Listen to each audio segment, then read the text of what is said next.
Top scorer import ng Malaysia, gusto ng manapak ng kakampi, ni-lockdown ni Renz Abando. Lakas nila kay mga idol at ni RJ Abarrientos, ibang klase ang duo na to.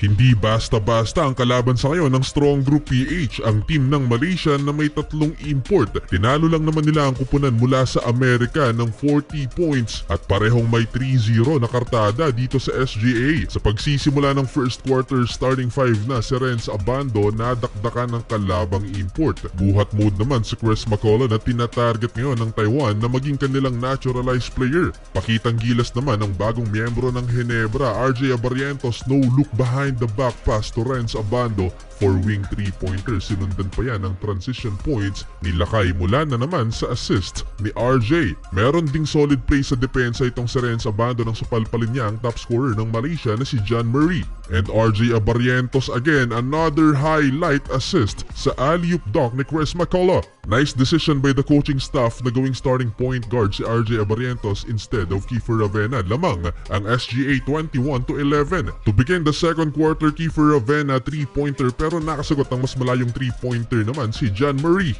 Nakontrol ng Strong Group PH ang laban dito sa second frame, mag-isa pang nakikipag-agawan sa rebound itong si Renz Abando kontra sa dalawang import ng Malaysia.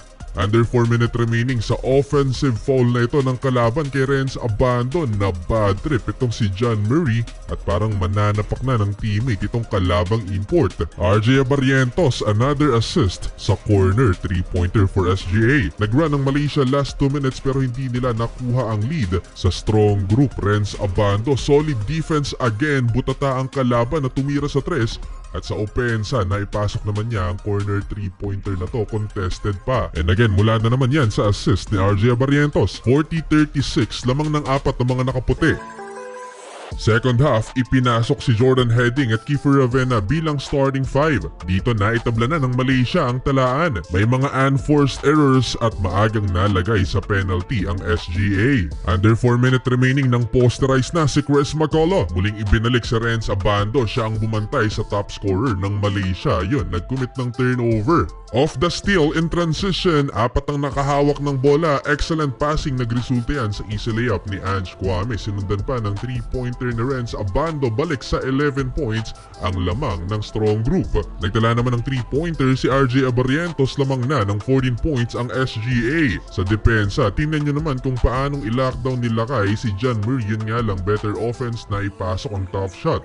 Dito sa fourth and final quarter, bilang backcourt si Renz Abando at RJ Abarrientos, lumobo na ng 20 points ang lamang ng SGA. Solid din ang depensa nitong si RJ Abarrientos kaya nahirapan ng kalaban. Kanya-kanyang showtime na ang mga imports ng magkalabang kupunan. RJ Abarrientos, another 3-pointer under 6-minute mark. Bukod kay Renz Abando at RJ Abarrientos, maganda din ang performance nitong si Dave Ildefonso. Baldog na sa dulo itong si John Murray, ipinasok na ang ilan pa sa bench ng SGA dahil umabot na ng 29 points ang lamang ng strong group. Well, sa huli, 4-0 na sa William Jones Cup ang ating mga pambato.